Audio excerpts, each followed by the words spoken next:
In my last video, I talked about some of the new features coming to the next version of Blender.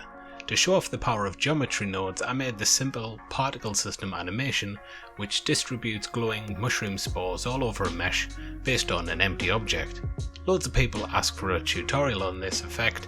I know that most of you have no experience with geometry nodes, so you can think of this as a bit of a crash course.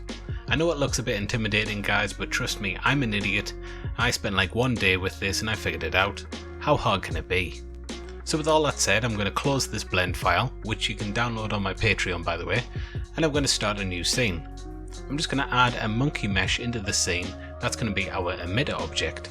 To make it look a little bit nicer, I'm going to add some subdiv to it by pressing Ctrl and 2, then I'm going to right click and shade smooth. So now we're going to need a particle object that's going to be emitted, right? So I'm going to make a simple mushroom just by going into the wireframe view. Then we're going to add a sphere into the scene. I'm going to scale that down, and in edit mode I'm going to delete all the bottom half of the faces. We can now select the bottom row of verts and press E to extrude in, then immediately press S to scale those new faces inwards a little bit. Finally we can press E to extrude again one time and just pull down on the Z axis.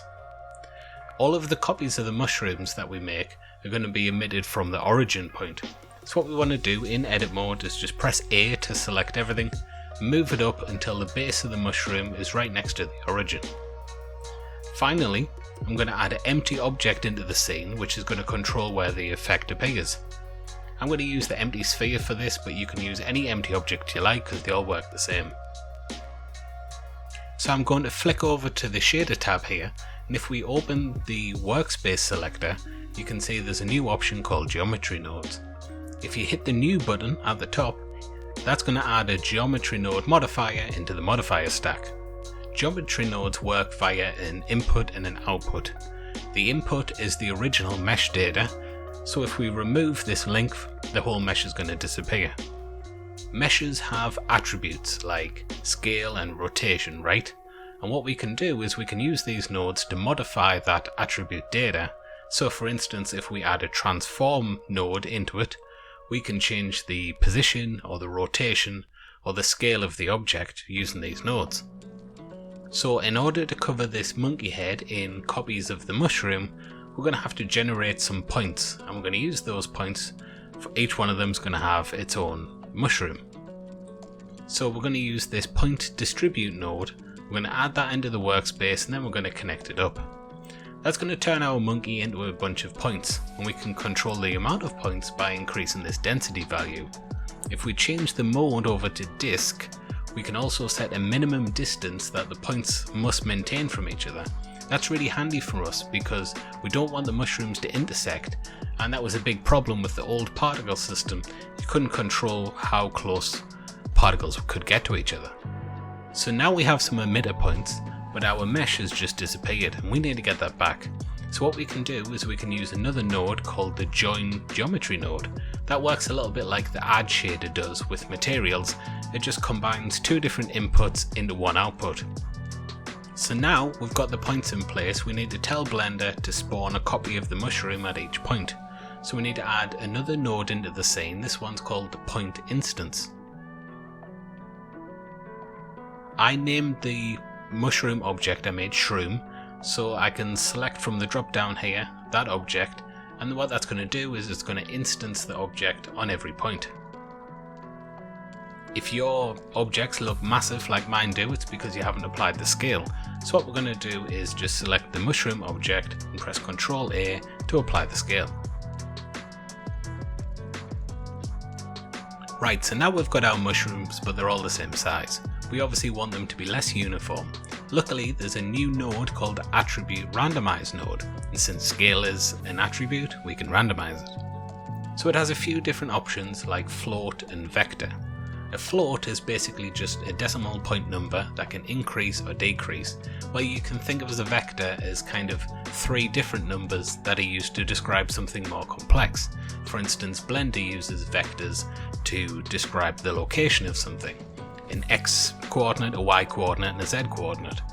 So we want to control the whole scale of each mushroom, so we're just going to leave this set to float. we can set a minimum and a maximum scale value.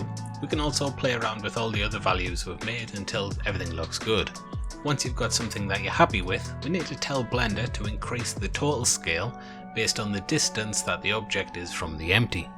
We can calculate the distance using an attribute vector math node. What this node basically does is it takes two vectors or two attributes, it performs a math operation on them, and then it spits out the result as a new attribute. So we're going to need the position of our points in 3D space. That's an attribute of this object, so we can just type in position and Blender will grab that information. Then we're going to need the position of the empty in 3D space. That isn't an attribute, so what we're going to do is we're going to use the object info node and we're going to use the eyedropper to select the empty. So now what we can do is we can get the location and plug that in. But the location, as we mentioned earlier, is a vector, right? It's 3 numbers, 3 coordinates, so we need to just change the type to vector. Now we just need to change the calculation type to distance, and we're going to rename the result of this calculation distance. So now Blender has an attribute in it called distance, which is the distance between the empty and the points. So we can add a new node into the scene, which is an attribute math node, not an attribute vector math node, just an attribute math node. And we can type in scale for the first one, and we can type in distance, and the result of this calculation is going to be the scale. So it's going to modify the scale based on the distance, which is what we want.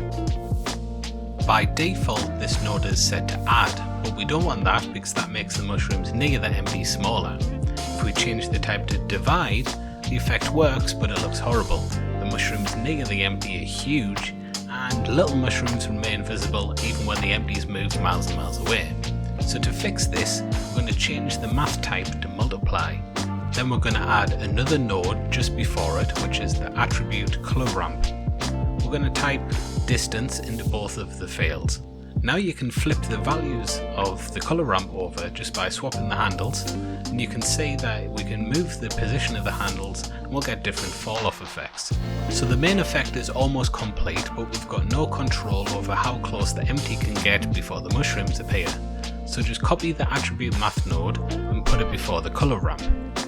Change the type B to float, then in type A type distance, and the result type distance, and then for B just put in a random number, play with the numbers and you'll get different results for how close the empty can get before the mushrooms appear.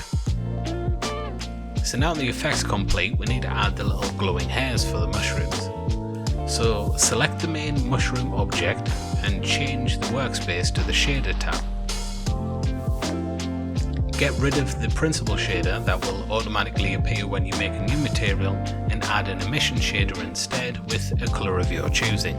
You can randomize the colours a little bit by adding in a colour ramp and plugging that into the colour, and then you can add an object info node and use the random output to control the colour ramp. Then just select a few nice shades of different colours. You can get a more gradual progression here if you change the type of the ramp to ease. Now to add the hairs, we're just going to add a particle system, change the type over to hair. It's probably going to be way too big at first, so you want to scale that down massively. Instead of 4, I'm going to use 0.2, and I'm going to change the total count to 600. Under the Children tab, select some interpolated child particles, and under the render amount change that from 100 to something like 10 or 15.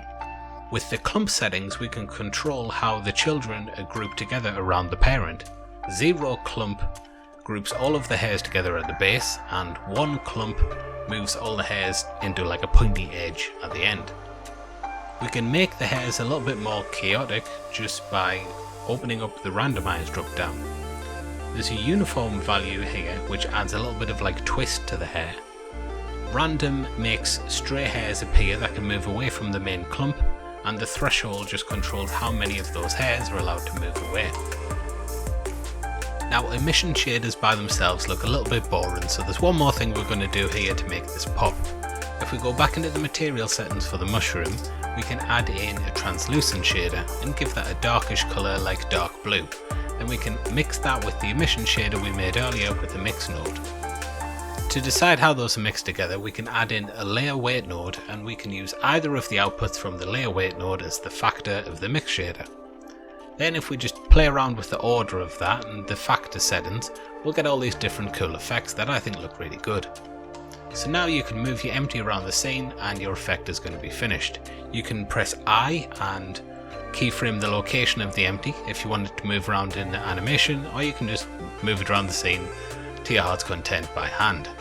Hope you enjoyed this tutorial guys, hit the like and subscribe button if you did. I'll catch you in a few days with another one.